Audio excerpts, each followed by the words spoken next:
বুদ্ধিজীবী এক আলেম সাহেবকে বলল, হুজুর আপনারা যে এত পরকাল পরকাল করেন, পরকাল বলতে তো কিচ্ছু নাই। আলেম সাহেব বললেন, আচ্ছা তাই নাকি? বুদ্ধিজীবী বলল, হ্যাঁ। তখন আলেম সাহেব বললেন, আচ্ছা আমি যদি এখন বলি আপনার ব্লাড ক্যান্সার হয়েছে, আপনি কি বিশ্বাস করবেন? তখন বুদ্ধিজীবী বলল, আমারে কি পাগলে কামড়াইছে নাকি এই ফালতু কথা বিশ্বাস করব? তখন আলেম সাহেব বললেন, যদি এই কথাটা কোনো বিশেষজ্ঞ ডাক্তার অত্যাধুনিক যন্ত্রের সাহায্যে চেক আপ করে আপনাকে বলে, তখন কি আপনি বিশ্বাস করবেন?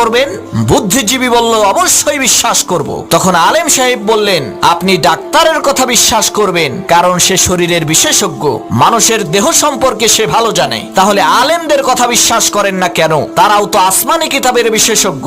কোরআন হাদিসের মাধ্যমে তারা পরীক্ষা করে বলেন যে পরকাল আছে, মৃত্যুর পরে আর একটা জীবন আছে, জান্নাত আছে, জাহান্নাম আছে। তখন বুদ্ধিজীবী তার বুদ্ধি খাটাইয়া বলল, হুজুর আপনি ঠিকই বলছেন, আপনার কথা সত্য, পরকাল আছে।